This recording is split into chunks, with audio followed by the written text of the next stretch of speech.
Hello guys, welcome back to my YouTube channel, Dr. Rudi Channel. Salam sehat.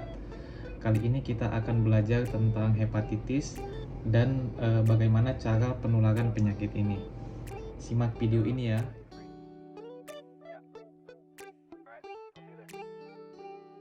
It's midnight, we're going all night. Can you pass a drink to get the vibe right? Don't feel like having a Bud Light. How's tequila with some salt and lime? Oh my, am I alright? Thanks for asking, doing just fine. Can I say that you're looking real nice? We'll love to chat right now before I get high. When you gaze into my eyes, I feel like I'm on cloud nine. You bang harder than 4th of July.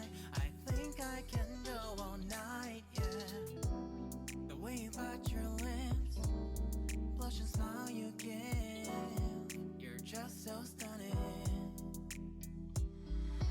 I've been feeling nothing lately when without you.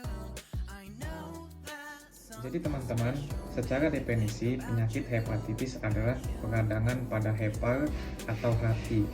Jadi hepar adalah organ penting yang bertujuan untuk menetralisir makanan atau minuman yang mengandung zat-zat yang berbahaya bagi tubuh.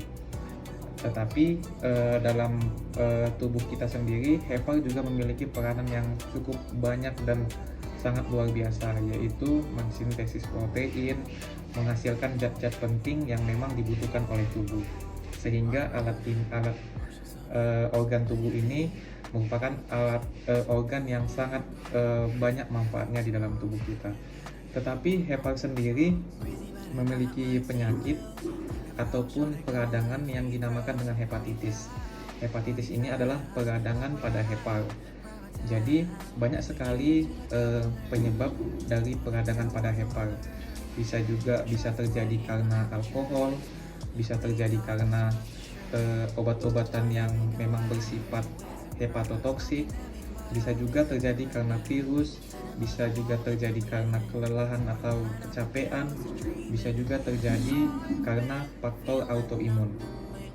Jadi semuanya itu bisa menyebabkan hepatitis. Tetapi perlu kita ketahui bahwa hepatitis sendiri dari durasi penyakitnya itu bisa dibagi menjadi dua, yaitu hepatitis akut dan hepatitis kronis. Hepatitis akut adalah peradangan pada hepar yang terjadi 3-6 bulan. Artinya hepatitis ini berlangsung singkat, bisa juga lebih kurang dari situ, hanya mungkin beberapa minggu sudah membaik. Tetapi ada juga jika melebihi waktu itu disebut dengan hepatitis kronis. Artinya peradangannya bisa terjadi menahun dan semakin lama maka akan menyebabkan kerusakan yang juga semakin banyak pada heparnya. Nah, hepatitis akut biasanya bisa disebabkan oleh konsumsi alkohol, kemudian mengkonsumsi obat-obatan yang mengandung zat-zat yang bersifat hepatotoksik, bisa juga karena kelelahan, dan juga bisa ada beberapa virus yang hanya menyebabkan hepatitis akut. Sedangkan hepatitis kronis biasanya disebabkan oleh virus hepatitis, yaitu hepatitis B. Hepatitis akut penanganannya biasanya cukup dengan beristirahat ataupun mengkonsumsi obat-obat yang memang bisa meredakan gejala, karena gejala hepatitis sendiri bisa seperti demam, sakit kepala, mual, kemudian mata kuning, kemudian sakit perut, kemudian lemas, nafsu makan menurun. Itu merupakan gejala-gejala hepatitis akut.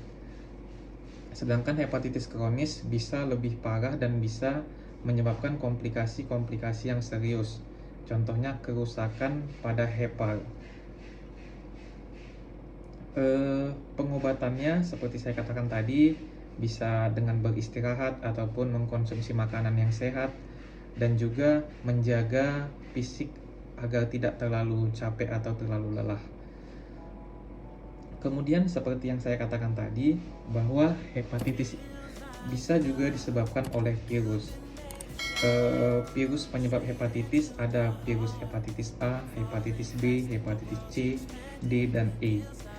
Yang sering menyebabkan komplikasi yang serius adalah hepatitis B. Jadi perlu untuk pengobatan yang berkesinambungan untuk apabila saudara atau teman-teman saudara mengidap penyakit hepatitis B. Sedangkan hepatitis A, C, hepatitis E dan D ini biasanya berlaku singkat, sehingga konsumsi makanan yang sehat, istirahat, dan juga membatasi kelelahan fisik bisa menyembuhkan penyakit ini.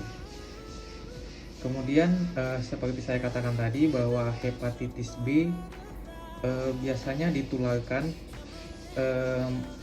oleh kontak fisik atau bisa ditularkan oleh cairan tubuh, sehingga faktor risiko dari penyakit hepatitis B adalah gonta-ganti pasangan seksual, menggunakan tato dengan alat-alat yang tidak steril, kemudian menerima produk darah yang tidak jelas. Sedangkan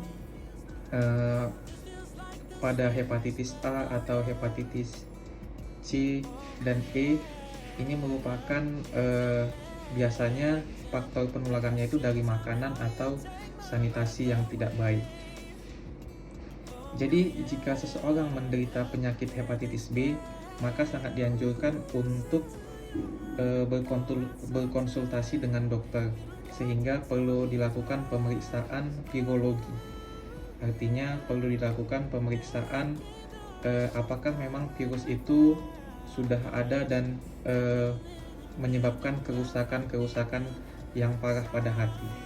Juga dokter nantinya akan melakukan pemeriksaan USG, pemeriksaan darah lengkap, SGOT, SGPT untuk menilai apakah peradangan pada hati sudah sangat memberat atau tidak. Oke teman-teman, cukup sekian informasi singkat saya tentang hepatitis.